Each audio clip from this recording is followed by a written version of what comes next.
Hello, this is Matt on the Moon Lambo channel, and here is a headline from Forbes. The SEC's Fair Notice Farce, starring William Hinman. Now, this is written by Rosalind Layton, who is a senior contributor with Forbes, and this must be, probably the fifth or sixth article that Rosalind Layton has written taking the SEC to task ever since this whole debacle started when the SEC did bring their suit against Ripple December 22nd of last year, 2020. She's been writing article after article after article, like seriously pointing out the absurdity of all of this, and artfully so, if I may say. And so this is a brand new article. I want to run through this and share some of my thoughts along the way on this. But I do want to be clear at the outset. I don't have a legal or financial background of any kind. I am not offering legal or financial advice, and you should not buy or sell anything because of anything that I say or write. I'm just an enthusiast who enjoys talking about the asshats at the SEC. That's pretty much all that's going on here, damn it. And I know you like it, so definitely don't get out. In we go. Covering the U.S. Securities and Exchange Commission's ill-conceived enforcement action against Ripple Labs is never dull, and last week offered another development in the case. When the agency accused the San Francisco-based software company of 7 years of unregistered securities trades by its distribution of the XRP digital currency, it unwittingly opened the door to replacing the SEC's antiquated Howey test for defining securities. Moreover, it appears that the judge agrees with the defense's argument that the SEC failed to provide fair notice to Ripple, or any market participant, that XRP was, in the agency's view, a security since 2013. Yeah, and this could not be more clear. And look, I gotta say this too. I've mentioned it a few times on the channel, but I gotta say this. If the SEC actually believed the whole time that what Ripple was doing in broad daylight was wrong, and it was illegal, and they were harming investors, then how disgusting is it that the SEC, if they actually believe that, they don't believe it, but if they did believe it, how disgusting would it be that they allowed this mischievous behavior by Ripple to go unchecked for almost a decade, with more and more investors harmed every single day? But of course they don't believe that, do they? Of course they don't believe that. Instead, what did they do? They started going after entities in 2017 that were launching ICOs. Because those, pretty clearly, many of them anyway, they were just cash grabs and illegal. And I'm actually behind that. I understand it. Now, I'm not entirely behind it in the sense that they don't provide a path forward. I do still have beef with that, and I've talked about that before.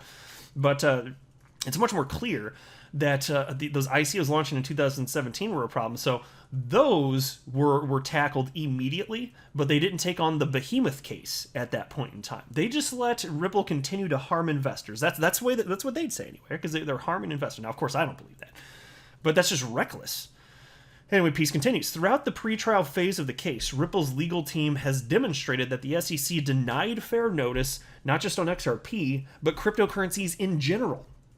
When Ripple filed an intention to present a fair notice defense, the SEC launched a series of desperate filings to stop Ripple, knowing that if that defense is permitted, the trial case against Ripple will be dead on arrival. Exactly, because the SEC knows that they did not provide a fair notice. So if this is allowed to stand, it's over. That would be my suspicion. Now, key to the strategy is the deposition of former SEC Director of Corporation Finance, William Hinman, which Magistrate Judge Sarah Netburn has now ordered, overruling the SEC. Now, this is crucial because Hinman gave a now infamous speech in June 2018, which still appears on the SEC website, declaring that Ethereum's digital token, Ether, is not a security despite having been launched in an initial coin offering in 2014.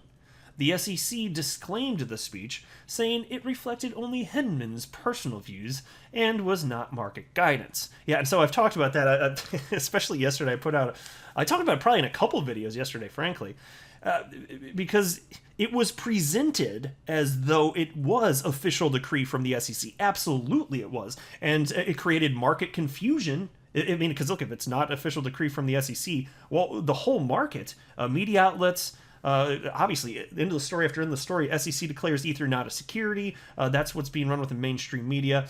and market participants behaved differently as a result of this, but never did the SEC come out and say, whoa, whoa, whoa, whoa, guys, again, to be clear, this is just Hinman's opinion. We haven't stated that SEC isn't a security. They never came out and did that because this is the desired effect. That's exactly what they wanted, and they have one little line in there so that they can try and have things both ways. That's exactly what they were doing. Piece continues now.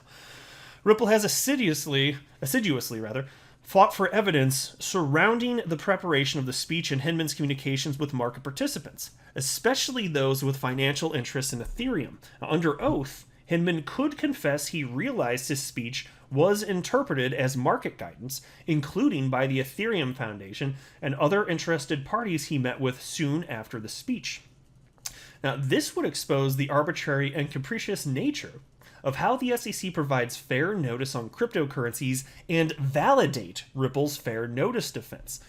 When the suit was filed in December, exchanges suspended XRP trading, leading to panic selling that erased $15 billion worth of savings and asset holdings. Believing to be denied fair notice of the SEC's intentions, retail holders focused their feelings of betrayal with remarkable intensity to the court and on social media. The interest led the Southern District of New York to open thousands of public phone lines to listen to pre-trial hearings. Attorney John Deaton filed a motion to intervene on behalf of XRP holders and has signed up 19,000 XRP holders by the latest report. Last Thursday, Judge Nepern ordered Hinman to sit for the deposition and drilled down on Hinman's 2018 speech. This is not a run-of-the-mill SEC enforcement case, she said, but a case that involves significant policy decisions in our markets. The amount of controversy is substantial, and the public's interest in this case is significant. And that was a quote, by the way. The judge's tone and statement suggest that she, and possibly Judge Annalisa Torres, who will preside over the trial, are heading towards admitting the fair notice defense, effectively putting the SEC on trial in what could be a precedent-setting verdict. Another important doom for the SEC's legal team is a recent missive on a settlement with crypto exchange CoinSchedule from SEC Commissioners Peirce and Roisman, two Republicans who likely voted against the Ripple case, driven by former Republican SEC Chair Jay Clayton. The commissioners were essentially whistleblowers from inside the agency's top leadership, attesting that the SEC fails to provide clear guidance and fair notice on digital assets. Yeah, and so, by the way, I will say this too. This is probably off the top of my head. I reserve the right to take this back. Of course I do. It's my channel. I do what I want, damn it. But I do want to say, I'm just thinking back on all the developments since this whole case started back in December of last year. And this I think it's my favorite development because it's that big of a deal. It's a confession from some of the most important top people at the SEC. Think about this. These two people that wrote this piece, like they are two of the 5 people that decide whether or not to bring legal complaints against people or businesses. And they're saying, yeah, there's no clarity here. There's just not sufficient clarity at least. And so how does it get bigger than that? I mean, my gosh. I just, in my wildest dreams, I would not have actually expected this to happen, even if the idea crossed my mind, but here we are. 2 of the 5 commissioners saying, yeah, there's not legal clarity. This is, so yeah, off the top of my head, I want to say it's probably my favorite development to this point anyway. It's insane. Anyway, piece continues. Peirce and Roisman wrote they were disappointed that the settlement did not explain which digital assets touted by CoinSchedule were securities, an omission which is symptomatic of our reluctance to provide additional guidance about how to determine whether a token is being sold as part of a securities offering or which tokens are securities.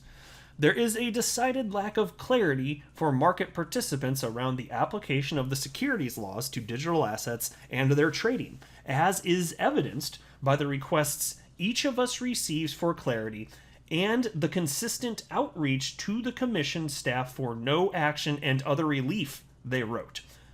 The Howey test, they said, is helpful, but not crystal clear. So think about this. How could Ripple have had sufficient notice that what they were doing was wrong when the Howey test, by which this is all supposed to be measured, is not crystal clear? Exactly.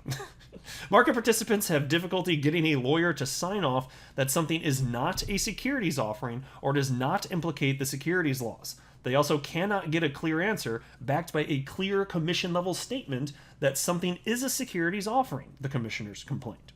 Laying down clear rules for the market, quote, and then bringing enforcement actions against people who ignore them is a better approach than the clue by enforcement approach that we have embraced to date, end quote, they argued. And here's another quote. In short, we know folks have questions and confusion persists in the marketplace. It is important that we start providing clear and timely answers, end quote. Do you see how powerful this is? That's what I'm saying. It like right now, at the top of my head, this is my favorite thing that has happened so far. Like, what a gift. This is a true gift, and it's not even Christmas. Christmas in July? What is going on here, damn it? I'm for it. Tell you what, I know what I hate, and I don't hate this. The commissioner's statement probably does not surprise the SEC's legal team. They likely know that Hinman's answers to Ripple's questions could sink their case and their credibility as an agency. It invites a ruling that could bring the SEC's farce of fair notice to an end. Golf clap. Can you hear that? That's my golf clap. Well done, Rosalind. She nails it. She just hits it out of the park every single time she writes. I always look forward. Anytime I see she has a new article, which again is, 5 or 6 times since this case broke, I get excited about it. I always look forward to reading it and checking it out and seeing their perspective. It's just the way she writes. It's just very powerful, and she just gets to the point. She has a way about crafting this. It just flows. But anyway, good news all around. I'm feeling great. Hope you're doing a happy dance, but I'm wrapping up here. I'm not a financial advisor. You should not buy or sell anything because of anything I say or write. That would be a very, very, very bad idea. Until next time, to the moon, Lambo.